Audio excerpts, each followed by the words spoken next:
Hi, Mike. Thanks for being here today. My pleasure. Actually, really excited about having the panel discussion later on. Yeah, me too. And one of the topics that we're going to be talking about is around automation and artificial intelligence, and kind of the whole fear factor that's out there as far as what the impact is going to be.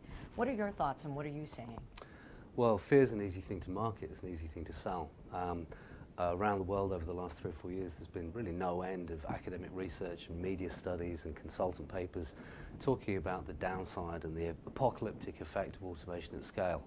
I think there's some truth in it, and I think that we, as leaders of companies and leaders in government, do need to be very, very aware of, and probably more aware than we already are, of what the effects of automation might be.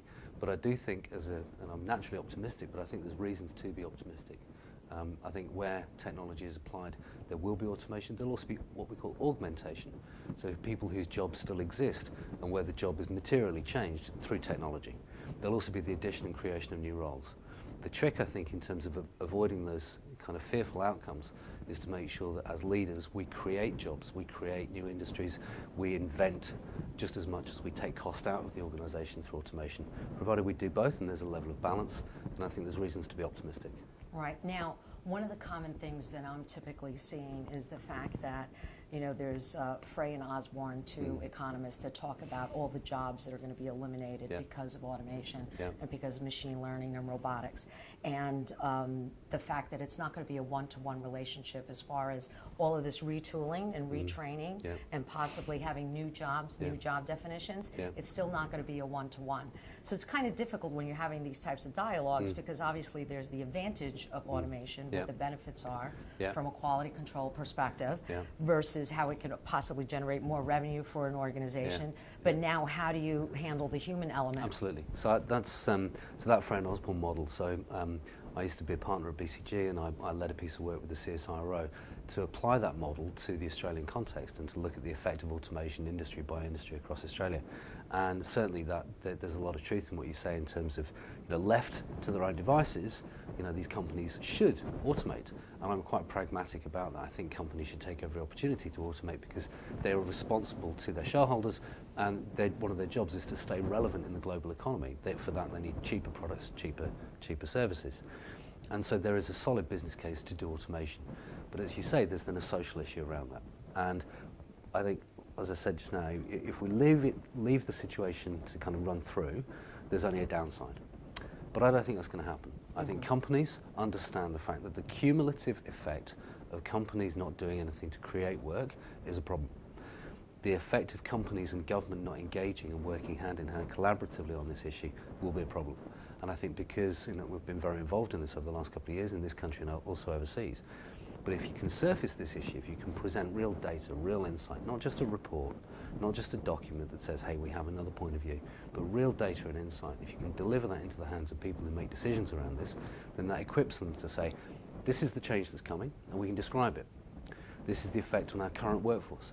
We know who these people are. These are the skills that we're not going to need. These are the jobs that we won't require. But these are the skills that we will need. These are the new jobs that we can create. These are the industries that will be born out of this through new technology. And I think if we get that holistic view, that balanced view, then, as I said before, I think there's reasons to be hopeful. Right, and as you said, there'll be new job definitions. Like, for example, if we were having a conversation 10 years ago, we wouldn't be talking about cybersecurity specialists. That job title, that job position, that job function as a whole didn't really exist 10 years ago. Absolutely. So it's a matter of watching the birth of these new titles that come into being and the definition behind them. Certainly. I think there's probably 2 points I'd make here. Firstly, where there is a technology issue, in this case cybercrime, there is a technology response, cybersecurity. And so there is a balancing effect that you can kind of describe around different technologies. But I think there's also a second point. I was interviewed last year by The Guardian, and they chose as the headline something I said, which was, and I've now started repeating it quite often, which is that computers are good at the jobs we find hard and bad at the jobs we find easy. What I mean by that is that if the job involves doing the same thing again and again and again and again and again, automate it. Right. If the job involves picking something up and putting it down again, working in a dangerous situation, transporting something from A to B, doing routine processing work, these are the jobs that we can automate. But they're not jobs that people are naturally built to do. The things that we're good at, intuition, communication, imagination, synthesis, collaboration, care, curiosity. These are things that are very hard to automate. And so I think what we'll see is a gravitation towards jobs that require these human skills, much more so than jobs that require really kind of automatable work. The trick, as we've said, both of us have said a couple of times now, is to make sure that we create opportunities with these human skills at the same speed that we automate the jobs that people are currently doing that kind of process type work in. Right, I know. Well, excellent point, actually. And it'll be interesting to see what happens over the next 5 years as far as either social or business impact. Right. Now, I do want to ask you about Tandem and some exciting news this past week. Do you want to share a little bit of information there? So, well, thank you. Yes, I'd love to. By Tandem. Basically what Tandem is it's a tool to help companies and government get below the macro projections of academics and the media and so on, and to understand what is the effect of automation on my company, on this community, and to get really specific, even down to the individual level, where we can forecast the effect of technology at any level of granularity, but also then forecast which are the best technologies to invest in or the best technologies to deploy. And what that does is it gives CTOs and CIOs a fact base specific to their organization where we can value the impact of technology. It gives people in HR and in learning and development a plan for how we migrate the organization, how we redeploy and retrain people rather than make people redundant.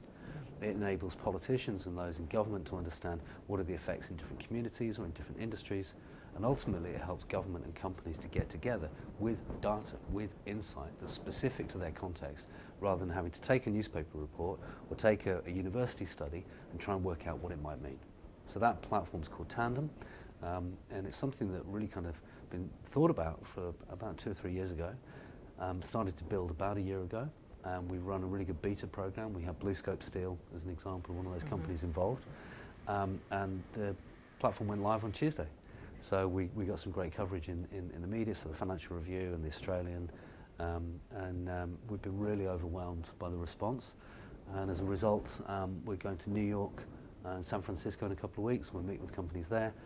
I'm giving a speech on this in October to the World Forum for Responsible Economies in Paris, and then going to London to meet with a whole range of government and company clients over there. So we've built it, we've launched it, and it's going global.